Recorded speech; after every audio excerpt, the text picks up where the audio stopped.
habiéndolo yo desechado para que no reine sobre Israel. Llena tu cuerno de aceite y ven, y te enviaré a Isaí de Belén, porque de sus hijos me he provisto de rey. Dijo Samuel: ¿cómo iré? Si Saúl lo supiera, me mataría. El Señor le respondió: toma contigo una becerra de la vacada y di: a ofrecer sacrificio al Señor he venido. Y llama a Isaí al sacrificio, y yo te enseñaré lo que has de hacer, y me ungirás al que yo te dijere. Versículo 4. Hizo pues Samuel como le dijo el Señor, y llegó él a Belén. Los ancianos de la ciudad salieron a recibirlo con miedo y le dijeron: ¿es pacífica tu venida? Respondió: sí, vengo a ofrecer sacrificio al Señor. Santificaos y venid conmigo al sacrificio. Y santificando él a Isaí y a sus hijos, los llamó al sacrificio. Y aconteció que cuando ellos vinieron, él vio a Eliab y dijo: de cierto, delante del Señor está su ungido. Y el Señor le respondió a Samuel: no mire su parecer ni lo grande de su estatura, porque yo lo desecho. Porque el Señor no mira lo que mira el hombre, pues el hombre mira lo que está delante de sus ojos, pero el Señor mira el corazón. Aleluya. Entonces llamó Isaí a Abinadab y lo hizo pasar por delante de Samuel, el cual dijo: tampoco a este ha elegido el Señor. Hizo luego pasar Isaí a Sama, y él dijo: tampoco a este ha elegido el Señor. Hizo pasar Isaí 7 hijos suyos delante de Samuel, pero Samuel le dijo a Isaí: el Señor no ha elegido a estos. Entonces dijo Samuel a Isaí: ¿son estos todos tus hijos? Y él respondió: queda aún el menor, que apacienta las ovejas. Y dijo Samuel a Isaí: envía por él, porque no nos sentaremos a la mesa hasta que él venga aquí. Envió pues por él y le hizo entrar, y era rubio, hermoso de ojos y de buen parecer. Entonces el Señor le dijo: levántate, úngelo, porque este es. Aleluya. Vamos a parar ahí.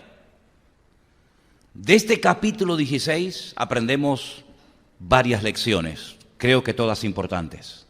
Ya sabemos que a estas alturas, por lo que hemos estado viendo en las últimas semanas, Saúl ya había sido desechado por rey. El Señor le dijo claramente a Samuel que ni siquiera orara más por él, que no invirtiera más de su tiempo, que era imposible trabajar con este hombre. Samuel parece ser que todavía no terminaba de encajar esta noticia, lo lloraba, oraba por él, creyendo que todavía podía albergar alguna esperanza de cambio. Sin embargo, nada más lejos de la realidad. Cuando Dios dice cierra una puerta, nadie la puede cerrar. Cuando Dios abre una puerta, ¿verdad?, nadie la puede cerrar, y cuando cierra, nadie la puede abrir. Dios dijo: se acabó. Yo me voy a buscar a otro hombre conforme a mi corazón, una persona fiel, una persona con la cual se pueda trabajar. Y dice la Biblia que en este llamado, en este deseo de volver a ungir a otra persona como el rey de Israel, se dirige a un pueblecito llamado Belén, Betlehem, la casa del pan, donde habita la familia perfecta. ¿Por qué digo la familia perfecta? Porque en Israel hasta el día de hoy se considera que el tener muchos hijos es una bendición. También lo creemos aquí, aunque no estemos en Belén esta noche, ¿sí o no?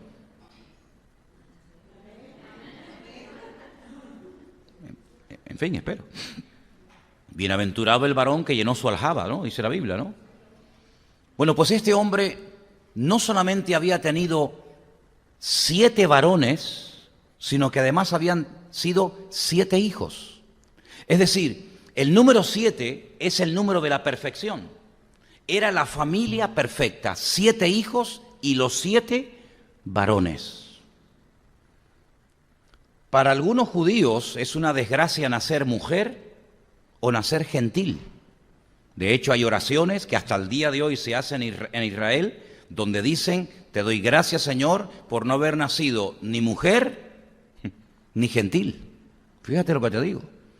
Así que este hombre era el más feliz del mundo porque tenía 7 hijos varones. Y además recibe la visita del hombre más importante del país, del varón de Dios, de Samuel, que llega y le da una noticia que va a cambiar su vida para siempre. El segundo rey de Israel, ya todo el mundo sabía que Saúl había sido desechado, va a ser uno de tus hijos. Sí, ya más feliz imposible. Ahora, Samuel era un hombre, no era un Dios.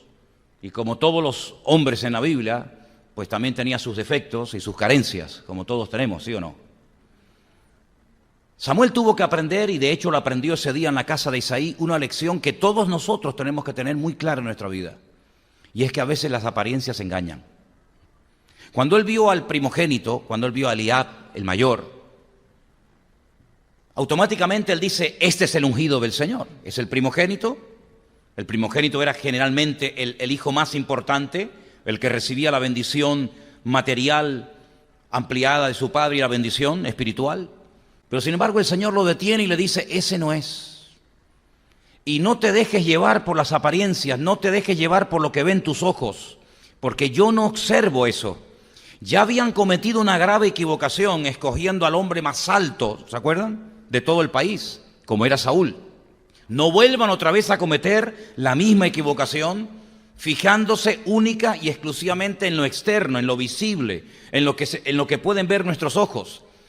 Yo no he escogido a esta persona, aunque para ti sea el idóneo. Y así dice la Biblia que fueron pasando un hijo, uno detrás de otro, hasta llegar al séptimo. Dios no confirmó, Dios no le reveló, no le mostró claramente al profeta Samuel que ninguno de esos 7 hijos que estaban allí era el segundo rey de Israel.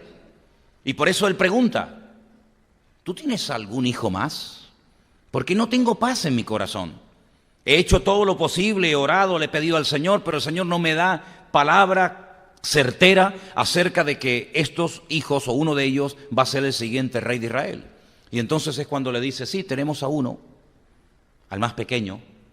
Ahora, con este personaje, David, al cual todos conocemos y admiramos, se ha especulado mucho. Porque hay un salmo que él lo escribió después de haber pecado con Betsabé. Hay un salmo que él escribe donde es una oración de arrepentimiento, el Salmo 51. Por cierto, el salmo, o la parte del Salmo 9 que hemos leído esta noche, es el salmo más antiguo de la Biblia. Ese salmo lo escribió David cuando derrotó a Goliat. Ese es el salmo más antiguo. Pero en el Salmo 51, que también lo escribió él, hay una parte que la Iglesia Católica lo ha tomado como para poder demostrar o para poder, digamos, afirmar lo del pecado heredado de Adán y Eva, ¿no? El pecado, ¿cómo es? El pecado original. Donde David dice, en pecado me concibió mi madre. Lo dice así literalmente. Hay algunas opiniones y se cree que tal vez David, por la gran diferencia de edad que había entre él y sus hermanos, por ser alguien que no se contaba con él para nada, y incluso por las palabras que les acabo de mencionar del Salmo 51, en pecado me concibió mi madre, hay algunos que han llegado a opinar de que David fue un hijo fuera del matrimonio legítimo de Isaí con su esposa. Sea o no sea la explicación correcta, lo que está bien claro es que con David nunca nadie contaba para nada. David no es como esas personas que nacen ya para el éxito, digamos, ¿no? Sino si tú analizas la vida de David, el último en esta vida que triunfaría, el último en la vida que tendría éxito, ese sería David. Porque fue desechado por el rey, fue desechado por su familia, fue desechado por sus hermanos, fue desechado por todo el mundo, menos por uno, por el Señor. Y allí hay una palabra muy interesante de Samuel cuando le dice al padre, tienes otro hijo, y él revela que tiene otro, que es el menor. Pues como Samuel era un hombre sabio y sabe cómo ganarse a los hombres, pues dijo una palabra muy interesante, hasta que no venga no comemos. Y dijo, no, tráelo ahora mismo. Se ve que tenían hambre, ¿no? Y lo fueron a buscar inmediatamente. Hemos leído en nuestra versión que David era rubio, otras versiones dicen que era pelirrojo, de piel y de pelo pelirrojo.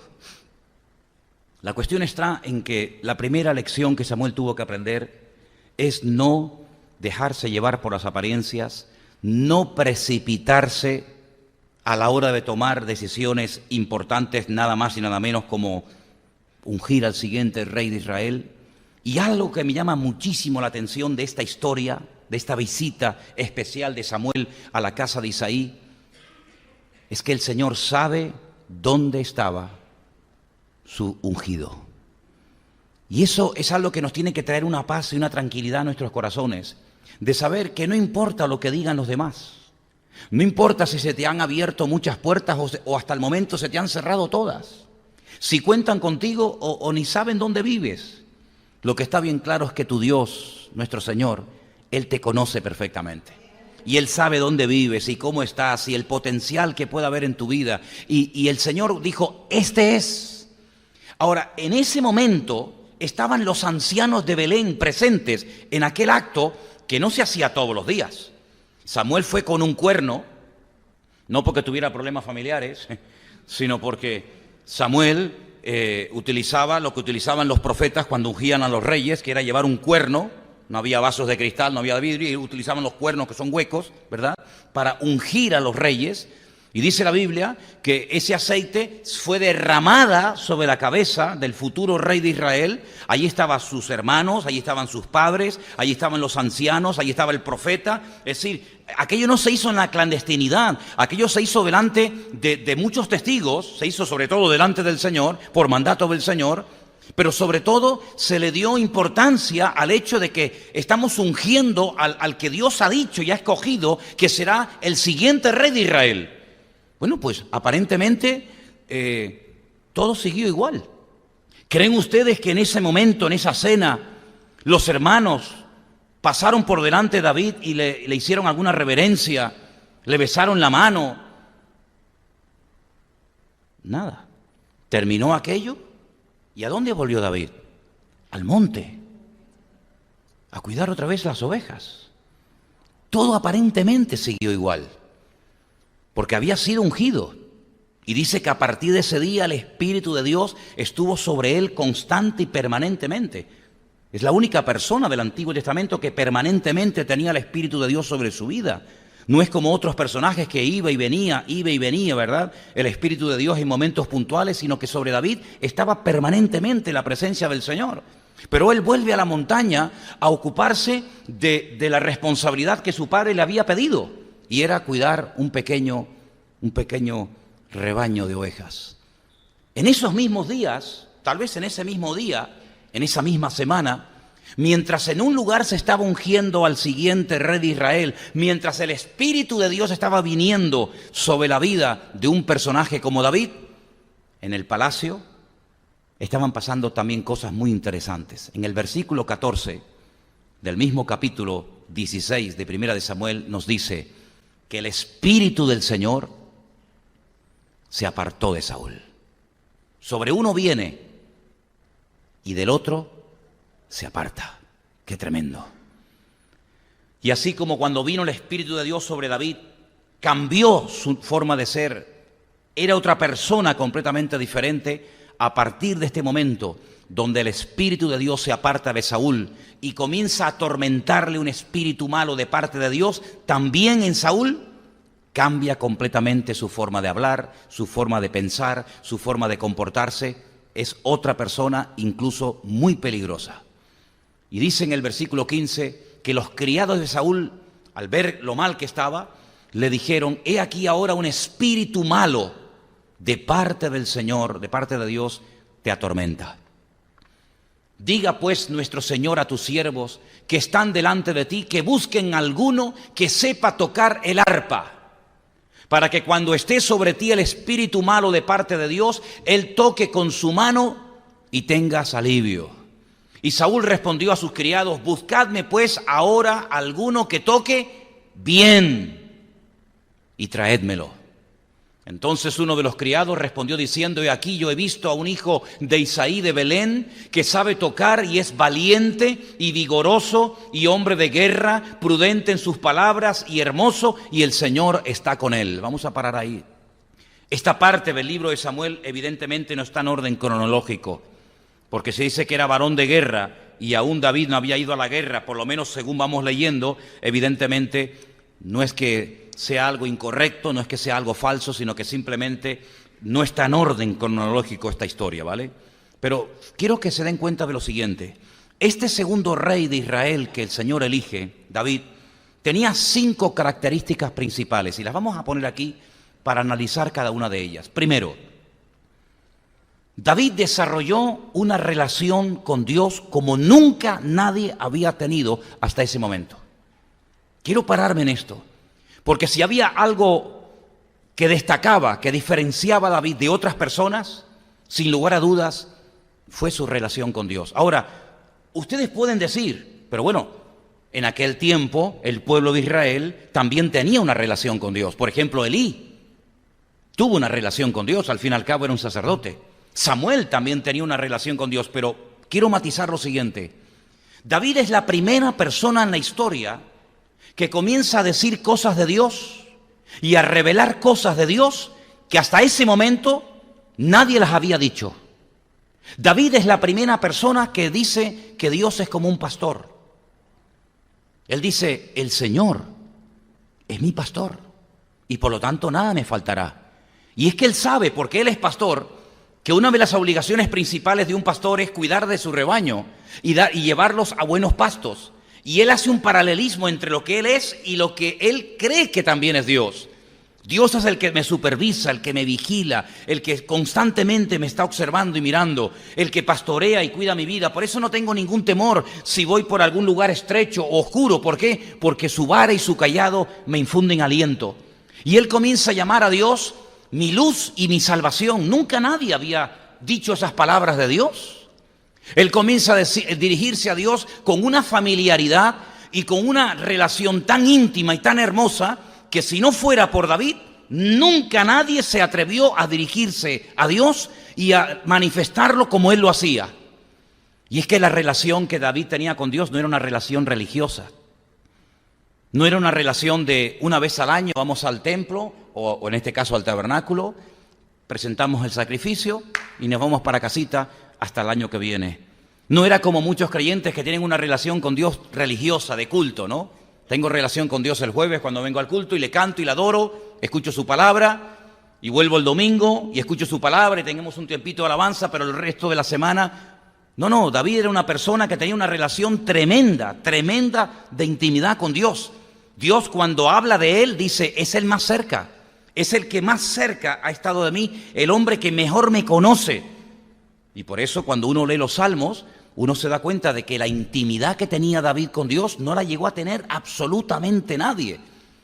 Uno se queda sorprendido de lo que es Dios, de lo poderoso que es Dios. Es fortaleza, es castillo, es pronto auxilio en las tribulaciones, no infunde temor, al contrario, es un pastor que me supervisa, me ilumina el camino, me protege de noche, de día, me guarda, me sana, me bendice, me perdona, me alienta, me libera. Todo eso uno lo descubre leyendo los salmos, que son la revelación de la relación tremenda que David llegó a tener con Dios. Por eso este hombre marcó una diferencia en su época, por la relación tan grande, directa y personal que llegó a tener con el Señor. Otra característica que me llama muchísimo la atención de David es que era un hombre, era un excelente músico. Fijaros que cuando Saúl tiene aquel problema con aquel espíritu malo que lo está atormentando, yo creo que ahí nació la musicoterapia, ¿no? Dice que llamaron a David porque tocaba bien. Y tocaba de tal manera que dice la Escritura que cuando él tocaba, Saúl tenía alivio, se sentía mejor y el espíritu malo de parte del Señor se apartaba de él. Lo voy a repetir. Tenía alivio, estaba mejor y el espíritu malo se apartaba de él.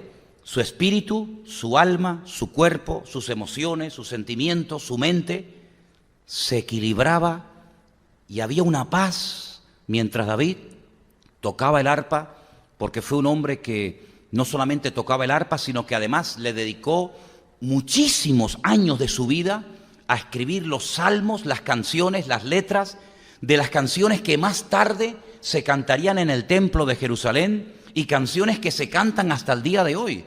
Es decir, yo creo que ha sido el músico que más éxito ha tenido a lo largo de la historia. Hay canciones que durante un par de semanas están en el número 1 o 3 meses. Pero las canciones de David llevan más de 3000 años en el número 1. Se siguen cantando hasta el día de hoy. Él fue el que le enseñó al pueblo a danzar.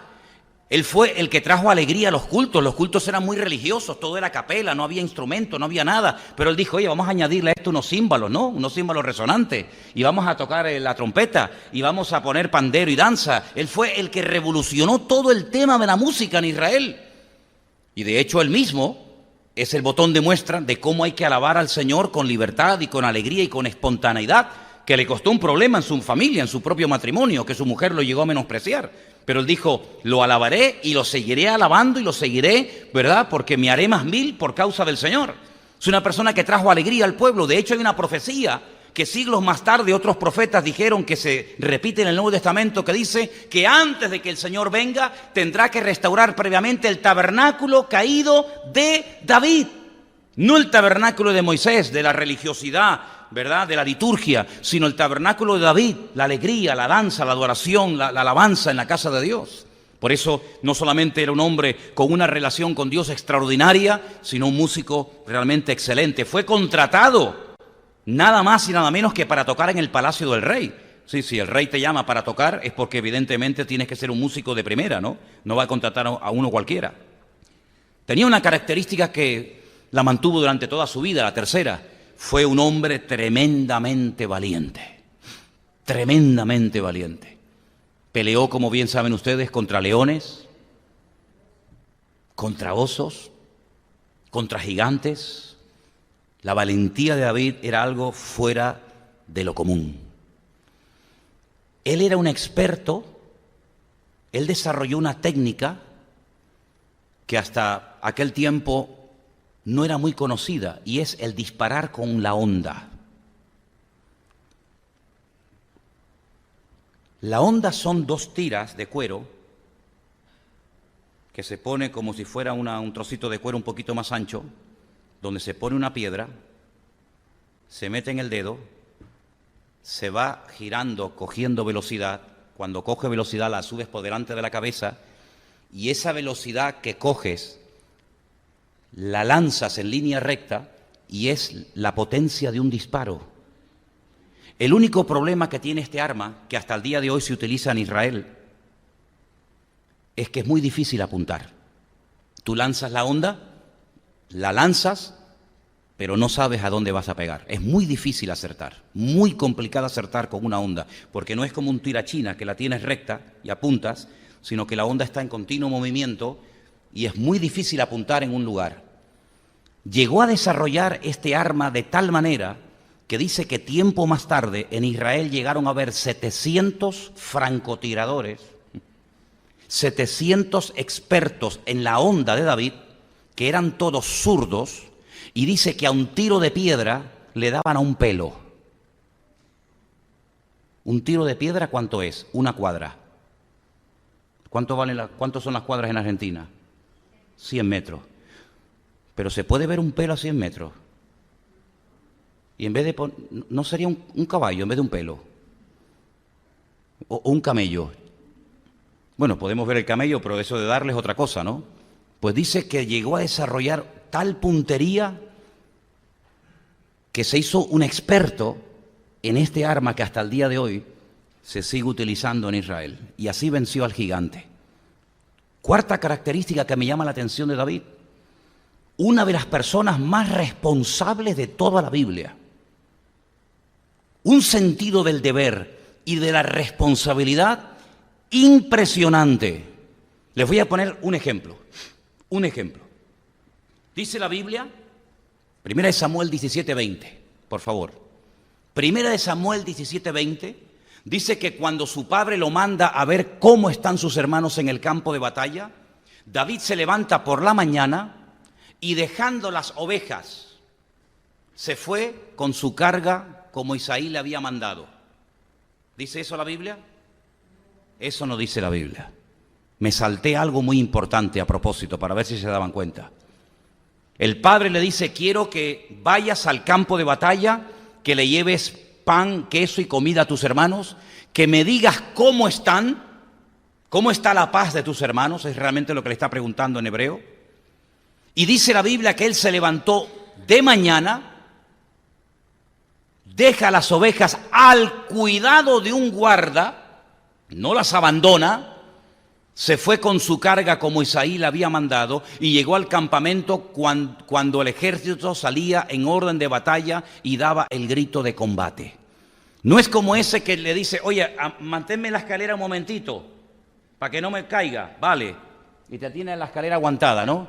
Y de repente uno le dice, oye, ven un momento que no encuentro la caja de herramientas, y te suelta y tú confiado de que te está agarrando No, David no era así. David no era así. Mi padre me puso al cuidado de unas ovejas, yo soy el ungido de Dios, no es que hubiera 1000 en el país, yo soy el único. Es que es increíble esto. Yo soy el único que Samuel ha ungido como rey de Israel. Yo sí o sí, pase lo que pase, venga lo que venga, me digan lo que me digan, yo voy a ser el rey de Israel porque Dios lo ha dicho, Dios lo ha declarado y lo que Dios dice se cumple. Pero mi padre de momento me ha dicho que cuide las ovejas. Y si mi padre me da otra orden, no anula la primera. ¿Me explico? No es que ahora me dice, vete al campo de batalla, llévale a tus hermanos esto, pero las ovejas las abandonas. No. La segunda orden no anula la primera. Por lo tanto, él dice que le dice a alguien, a un guarda, cuídame las ovejas, que para los hermanos no eran nada, como ahora veremos. Sin embargo, para él eran todo. Y era capaz de jugarse la vida, y era capaz de pelear contra un león, y era capaz de pelear contra un oso, para cuidar las ovejas que al fin y al cabo no eran de él, sino que eran de su padre. Si esto no es responsabilidad, ¿qué es entonces? Un hombre tremendamente responsable. Si tú haces una lista de las personas a las cuales Dios ha usado y las personas a las cuales Dios ha llamado, todos eran gente responsable. Dios nunca llamó a un irresponsable. Todas las personas que Dios utilizó eran personas tremendamente responsables. Mira a los discípulos de Cristo, responsables con sus redes, con sus barcas. Cuando se les rompían las redes, se paraban y las remendaban. Cuando sacaban la pesca, la contaban, la distribuían en tamaño, los pequeños, los medianos, los grandes. Cuando llama a Mateo, ¿qué está haciendo? En el banco de los tributos públicos, trabajando para el enemigo, pero responsable. No hay ni una sola persona en la Biblia que Dios haya llamado que no haya tenido esta característica. Pero en David se destaca por encima de otros. Un sentido del deber espectacular.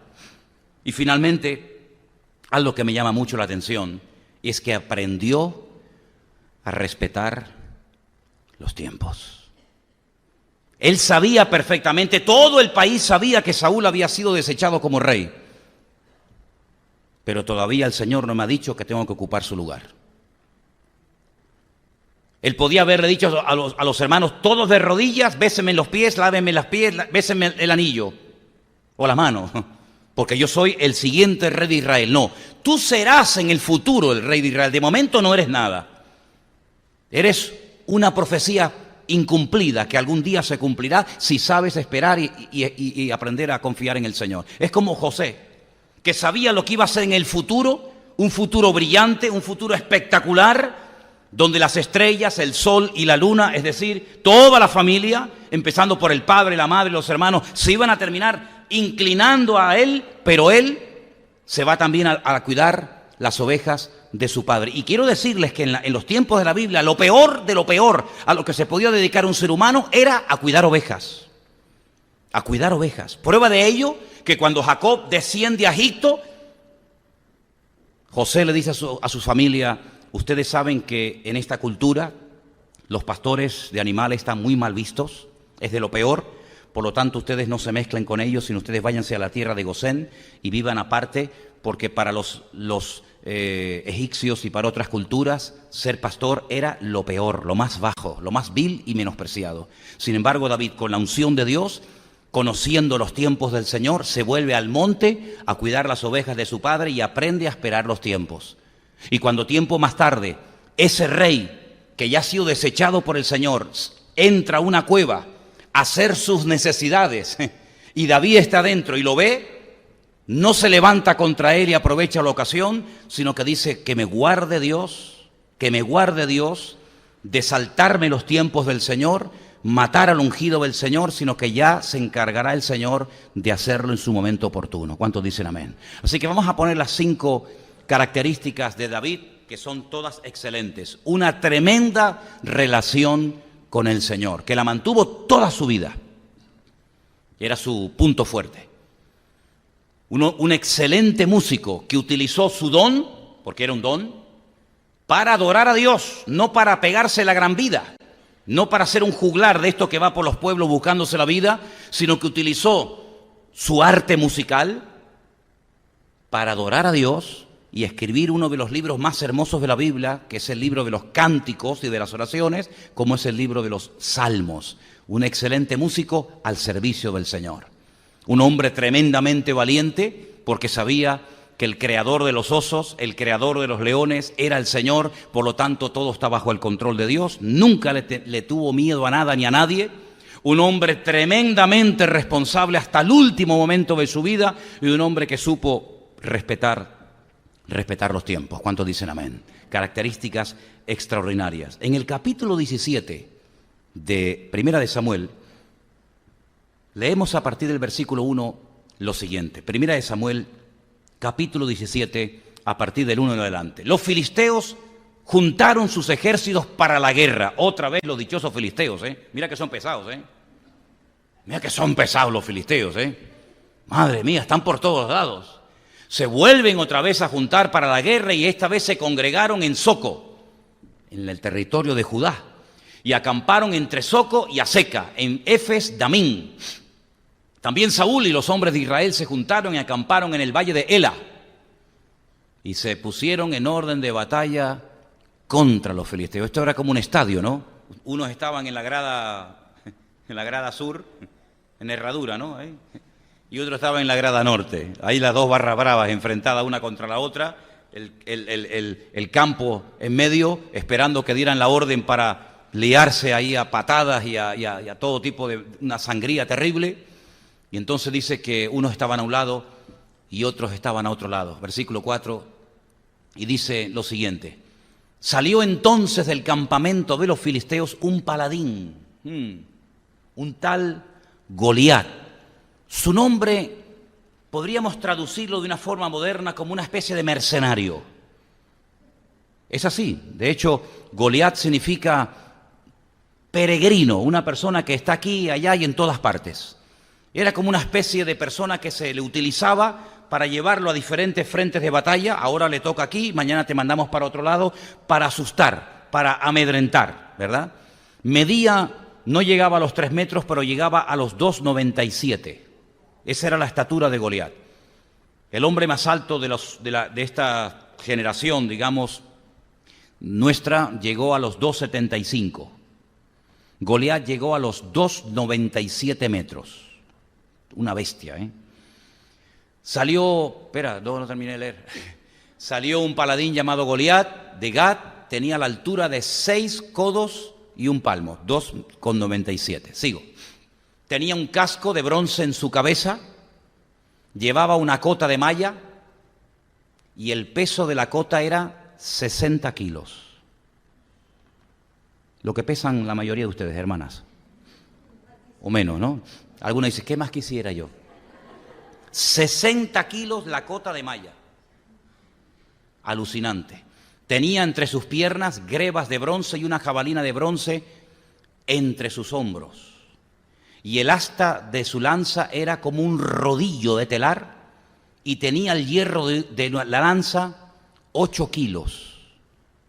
8 kilos, 600 ciclos de hierro, e iba su escudero delante de él. ¿El escudero qué era? El que llevaba más armas todavía. Es decir, yo llevo esto, pero el escudero te lleva hacha, cuchillo, navaja, corta uña, tijeras. Llevaba un kit impresionante aparte de lo que él llevaba, ¿no? Y se paró y dio voces a los escuadrones de Israel diciendo, ¿para qué? Es interesante la pregunta, ¿no? ¿Para qué os habéis puesto en orden de batalla? ¿No soy yo el filisteo y vosotros los siervos de Saúl? Escoged entre vosotros un hombre que venga contra mí. El enemigo diciéndole al pueblo de Dios lo que tiene que hacer. Exactamente igual que hoy en día. Lo que hace el mundo, ¿qué es? A través de sus paladines, a través de sus voceros, te dice cómo tienes que vestir, cómo tienes que comportarte. Es exactamente igual. El mundo diciéndole a los hijos de Dios cómo tienen que vivir y cómo tienen que hacer. No hace falta que nos enfrentemos. Esto va a ser una carnicería, una pérdida de tiempo. ¿Para qué? 1 contra 1. Y el que gane Se acabó la guerra. Más fácil, imposible. Bueno, en teoría suena muy fácil y muy bonito, pero a ver, ¿quién es el voluntario de parte del ejército de Israel? Si él puede pelear conmigo y me vence, nosotros seremos vuestros siervos. Y si yo pudiere más que él y lo venciere, vosotros seréis nuestros siervos y nos serviréis. Y añadió el filisteo: hoy yo he desafiado al campamento de Israel, dadme un hombre que pelee conmigo. Saben, hermanos, dice la Biblia que durante 40 días, por la mañana y por la tarde, durante 40 días, dice, bueno, 40 días no es mucho tiempo, bueno, ponte a dieta 40 días a ver si aguanta.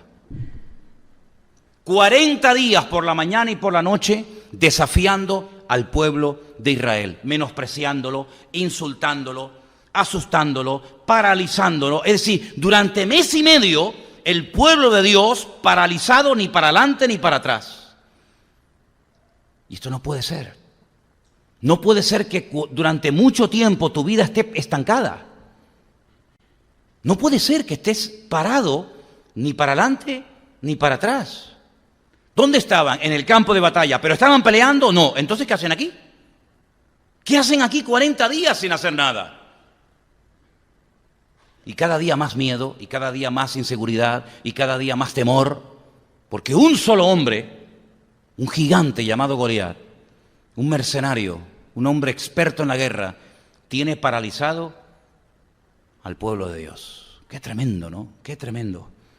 Ahora llegó el día cuando David, que tenía que ser menor de 20 años, porque si no tenía que estar enrolado en el ejército de Saúl, apareció por allí. Y vamos a leer en esta tarde, cuando David aparece por el campamento, ¿qué es lo que pasa? Seguimos leyendo. Oyendo Saúl y todo Israel estas palabras del filisteo, se turbaron y tuvieron gran miedo. Un solo hombre asustando a todo un país. Un solo hombre metiéndole miedo a todo un país. Tremendo. David era hijo de aquel hombre efrateo de Belén, de Judá, cuyo nombre era Isaí, el cual tenía 8 hijos. Ahora cuentan 8. ¿Antes no eran 7? Ya cuentan con él. Antes decía, no, tengo 7 hijos. Pero mira, es que aquí no me da el Señor testimonio de que esté el rey de Israel. ¿No tienes otro? Dice, ay, sí. Como diciendo, ay, me había olvidado. El chiquitín, David. Dijo, tenía 7. Ahora dice, ya cuentan con él. Claro, porque ahora ya está ungido, ¿no? Ay, amigo. Tenía 8 hijos y en aquel tiempo de Saúl este hombre era viejo y de gran edad entre los hombres. Y los 3 hijos mayores de Isaí habían ido para seguir a Saúl a la guerra, y los nombres de sus 3 hijos que habían ido a la guerra eran, escucha, Eliab, el primero que quiso ungir Samuel, ¿se acuerdan? Dice, este es el ungido del Señor. Ahí estaba Eliab, el primogénito. El segundo que fue a ungir, ¿cómo se llamaba? Abinadab, que tampoco fue ungido. El tercero tampoco fue ungido, ahí aparece otra vez Sama. Y David era el menor. Siguieron pues los 3 mayores a Saúl. Pero David había ido y vuelto dejando a Saúl para apacentar las ovejas de su padre en Belén. Venía pues aquel filisteo por la mañana y por la tarde, y así lo hizo durante 40 días. Dijo Isaí a David, su hijo, toma ahora para tus hermanos una efa de grano tostado y estos 10 panes y llévalo pronto al campamento a tus hermanos. Y estos 10 quesos de leche los llevarás al jefe de los 1000 y mira si tus hermanos están buenos. Este es el versículo favorito de las chicas cuando van a algún campamento, ¿no? ¿No? Mira a ver si tus hermanos están buenos y toma prenda de ellos. No, esa parte no la tomes, esa parte no tomes prenda, no, déjalo así. Y Saúl y ellos, todos los de Israel, estaban en el valle de Ela peleando contra los filisteos. Se levantó pues David de mañana y dejando las ovejas al cuidado de un guarda, se fue con su carga como Isaí le había mandado, y llegó al campamento cuando el ejército salía en orden de batalla y daba el grito de combate. Llegó en el mejor momento. Se pusieron en orden de batalla Israel y los filisteos, el ejército frente a ejército. Entonces David dejó su carga en manos del que guardaba el bagaje y corrió al ejército, y cuando llegó preguntó por sus hermanos si estaban bien. Mientras él hablaba con ellos, he aquí aquel paladín que se ponía en medio de los dos campamentos, que se llamaba Goliat, filisteo de Gat, salió de entre las filas de los filisteos y habló las mismas palabras, y ahora las oyó David. Ay, amigo, todos los varones de Israel que veían a aquel hombre, huían de su presencia y tenían gran temor. Y cada uno de los de Israel decía: ¿no habéis visto aquel hombre que ha salido? Él se adelantaba para provocar a Israel. Al que venciere, el rey le enriquecerá con grandes riquezas, le dará su hija y eximirá de tributos la casa de su padre en Israel. Espera un momento. Mira la recompensa que el rey de Israel le iba a dar al hombre que se atreviera a pelear contra el gigante Goliat, contra el filisteo. Primero, lo enriquecerá con grandes riquezas, aumentará su patrimonio de una forma descomunal. Muy interesante. Le dará su hija y eximirá de tributos, de impuestos, no pagará nunca más el IGIT, ni el IVA, ni nada, nunca más, toda la familia del padre de este muchacho. Oye, pues pienso que merece la pena, ¿no? Se habrán apuntado 20.000 para ir a pelear contra el gigante Goliat, ¿no? Ni uno. ¿Merecería jugarse la vida por la hija del rey? Pues fíjense lo que pasa. Entonces David habló a los que estaban junto a él y dijo: ¿qué harán al hombre que venciera a este filisteo y que quiere el oprobio de Israel? Porque ¿quién es este filisteo incircunciso, inconverso, para que provoque a los escuadrones del Dios viviente? Mira, mientras se metieran con David, no pasaba nada. Mientras se burlaran de David, no pasaba nada. Pero David tenía una característica: todo lo que afectaba a la honra, a la honorabilidad de Dios, hasta ahí podía llegar David. Y así tenemos que ser nosotros los hijos de Dios.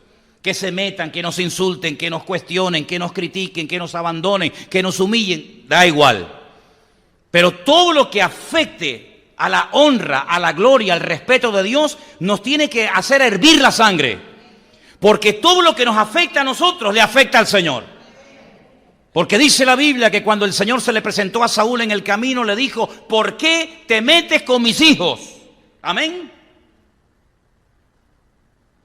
Muy bien. Ahora habéis acertado. No sé si porque no queríais o porque os habéis dado cuenta. El Señor, cuando se le presenta a Saúl en el camino a Damasco, no le dice: ¿por qué te metes con mi pueblo? ¿Por qué persigues a mis hijos o a mi iglesia? No. Le dice: ¿por qué me persigues a mí? ¿A ti? ¿Pero tú quién eres? Yo soy Jesús de Nazaret, a quien tú estás persiguiendo. Ahí va. Es que el que se mete con un hijo de Dios, el que se mete contigo, hermano y hermana, se está metiendo contra el creador del universo. ¿No te das cuenta? El que te toca a ti, toca a la niña de sus ojos. Pero es que esa misma actitud deberíamos de tenerla nosotros hacia nuestro Dios. Que nos insulten, que nos critican, que se mofen, que nos menosprecien, da igual. Pero que toquen a nuestro Dios.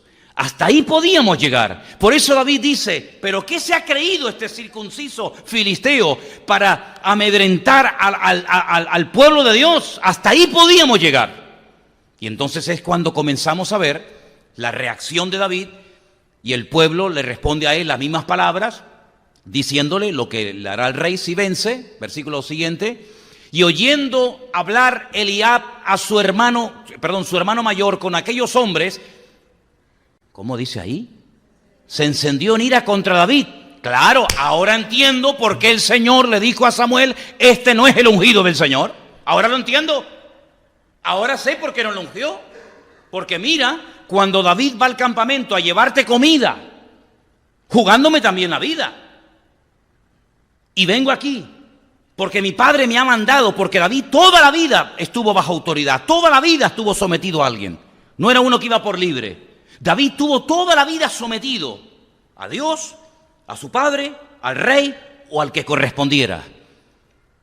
Y resulta que mi hermano, que tiene que decirme: oye, gracias, ¿cómo está papá?, ni pregunta por el padre, sino que dice que se enciende en ira contra su hermano, David, porque lo ve hablando y le dice, ¿para qué has descendido acá? ¿A quién has dejado aquellas pocas ovejas en el desierto? Fíjate tú, Yo conozco tu soberbia, la malicia de tu corazón, para ver la batalla has venido. ¿Pero qué dices? ¿Pero qué soberbia y malicia de mi corazón? Si Dios dice que mi corazón es el más cerca del corazón de Él, ¿a quién le hago caso? ¿A lo que Dios ha dicho de mí o a lo que tú me estás diciendo de mí? Claro, no viene el insulto de un filisteo, no viene el insulto de afuera, viene de un hermano, de su propio hermano, de su hermano mayor, el que tiene que darle ejemplo al pequeñito de la casa. Ahora entendemos, ¿verdad? Ahora entendemos por qué Samuel, el Señor le dice, este no es el ungido del Señor. Si se confunde y no conoce a su hermano, diciéndole que eres un soberbio, que has dejado esas pocas ovejas que no vale la pena jugarse la vida por ellas para venir a ver la batalla, si así trata a su hermano, si así trata Eliab a su hermano, por carne de él, ¿cómo tratará este al pueblo el día de mañana si lo nombran rey? Peor que Saúl todavía.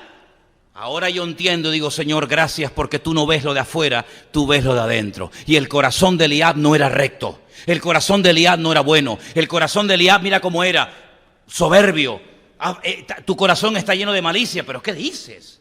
Nada más lejos de la realidad. Tiene menos discernimiento espiritual que un mosquito. David le dice, ¿pero qué he hecho? ¿Me estás echando una bronca aquí sin necesidad? ¿Que yo qué he hecho? ¿No es esto mero hablar? Y apartándose de él hacia otros, le preguntó de igual manera y le dio el pueblo la misma respuesta de antes. Fueron oídas las palabras de David que había dicho y las refirieron delante de Saúl y él lo hizo venir. Y dijo David a Saúl, no desmaye el corazón de ninguno a causa de él. Tu siervo, fíjate, ya había sido ungido. Tú estás desechado. Pero yo soy tu siervo de momento. Yo iré y pelearé contra este filisteo. Y le dijo Saúl a David, tú no podrás ir contra aquel filisteo. De la abundancia del corazón habla la boca. Tú no vas a ir y te crees que todos somos iguales. Y por eso intenta asustar, intenta menospreciar, intenta tirarle un jarro de agua fría por encima a David. Tú no irás a pelear con él porque tú eres un muchacho y él es un hombre de guerra desde su juventud. David le respondió a Saúl, y es ahora nos enteramos por primera vez de algo impresionante. Algo que nosotros ya sabíamos, pero que en aquel momento nadie sabía. Ahora nos hemos enterado que todos los cojines en la casa de David eran de piel de león. Ahora nos hemos enterado de que todas las alfombras en la casa de David eran piel de oso. Mira tú por dónde. Mira tú por dónde. Tu siervo, pastor de ovejas de su padre, cuando veía venir al león, al oso, lo tomaba y tomaba algún cordero de la manada, salía yo tras él y lo hería y lo libraba de su boca, y si levantaba contra mí, yo le echaba mano de la quijada y lo hería y lo mataba. Fuese león, fuese oso, tu siervo lo mataba, y este filisteo incircunciso será como uno de ellos, porque ha provocado al ejército del Dios viviente. Aleluya. Esto es un conflicto que tiene una connotación espiritual. Esto no es simplemente un ejército contra otro. Esto es un poder de las tinieblas contra el reino de Dios. Esto es a ver quién puede más. Dagón, ese ídolo medio hombre, medio pez, ¿verdad? O el Dios de Israel, el Dios vivo y verdadero, al cual yo adoro y al cual yo sirvo, y con el cual yo tengo íntima comunión y relación con él. Él se está metiendo contra nuestro Dios. Ustedes lo ven todo desde un punto de vista muy horizontal, ¿verdad? Esto es un conflicto bélico como cualquier otro. Pero yo estoy viendo que por encima de esto se mueven demonios, se mueven poderes espirituales, y aquí lo que está en juego es la credibilidad de Dios. Y para eso yo he venido al campamento. Para poner a este tipo en su sitio y para que todos ustedes sepan que el Dios nuestro es el Dios vivo y el Dios verdadero. Madre mía, ¿cómo no va a escoger Dios a un hombre así? ¿Cómo no va a escoger el Señor a David? Entonces David dijo, el Señor me ha librado de las garras del león, de las garras del oso, y también me librará de la mano de este filisteo. Y Saúl le dijo a David, ve, qué espiritual, ve y el Señor esté contigo, hermano. Sí, pero tú no te meneas, tú no te mueves ni un milímetro, ¿eh? Que el Señor esté contigo. Daos fraternalmente la paz. Ya. Saúl vistió, es increíble, lo viste con sus ropas, pone sobre su cabeza un casco de bronce, lo arma con su coraza, ciñó David su espada sobre sus vestidos, probó a andar porque nunca había hecho la prueba, y le dijo David a Saúl,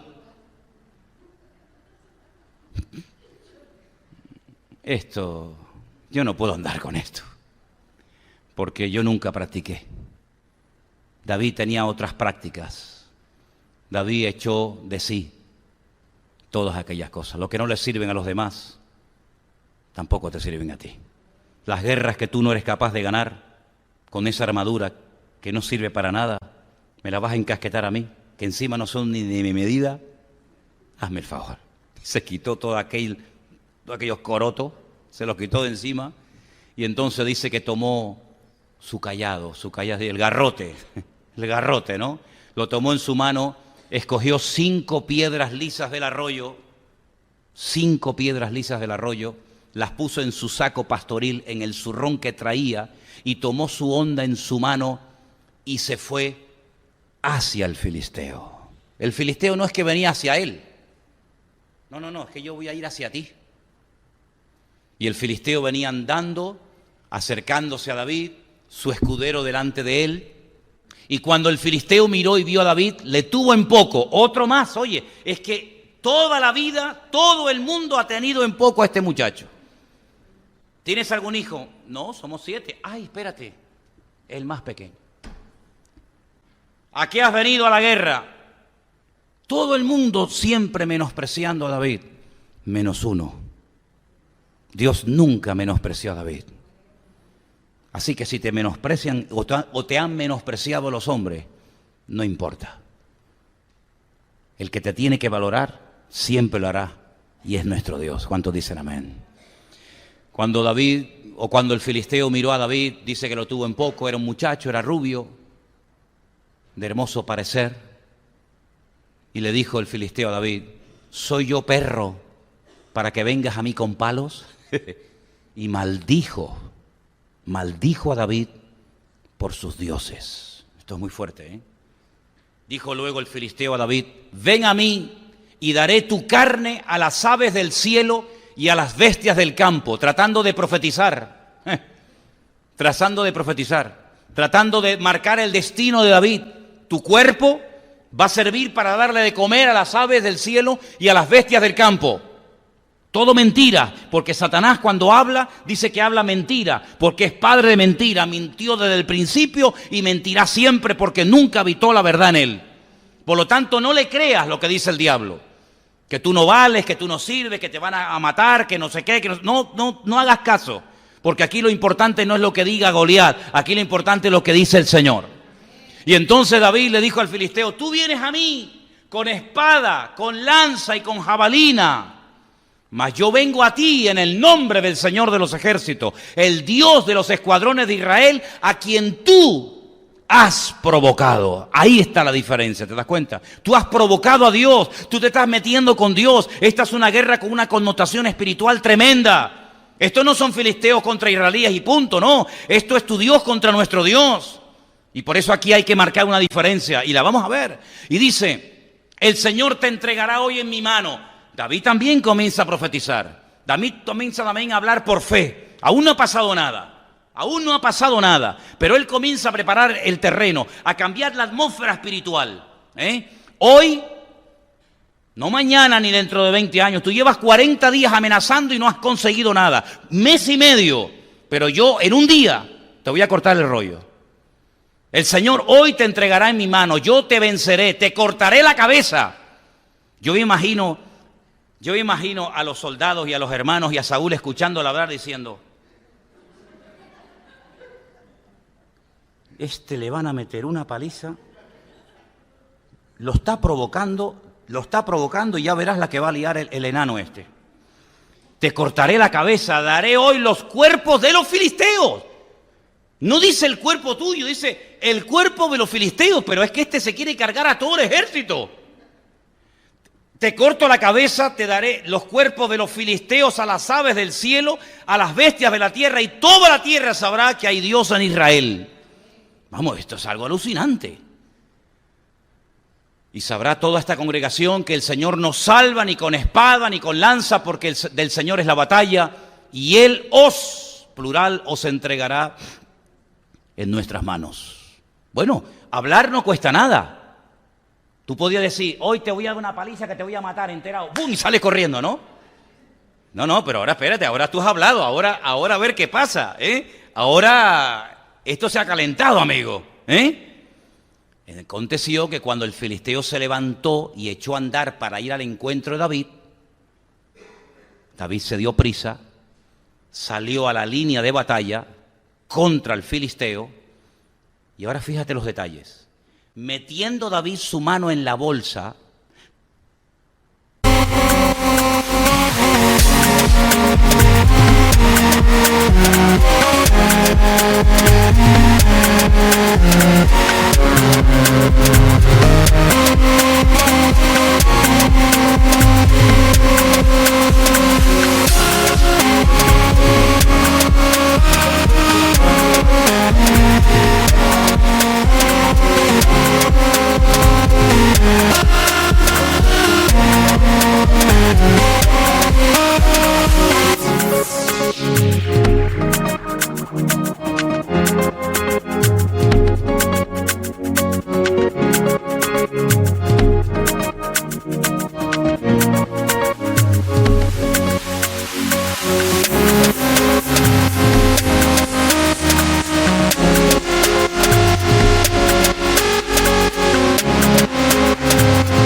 tomó de allí una piedra,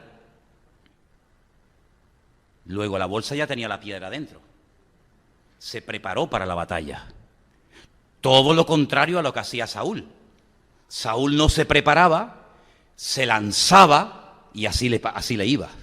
David primeramente se prepara, llena el cargador con las balas, con las piedras, para que cuando tenga que meter mano no diga, ay, ¿dónde están las balas? ¿Tú no las trajiste? No, yo no. No, mete la mano y dice aquí, tomó de allí una piedra y la tiró con la honda e hirió al filisteo en la frente, una puntería impresionante, porque no te olvides que versículos anteriores dice que venía con un casco de bronce en la cabeza.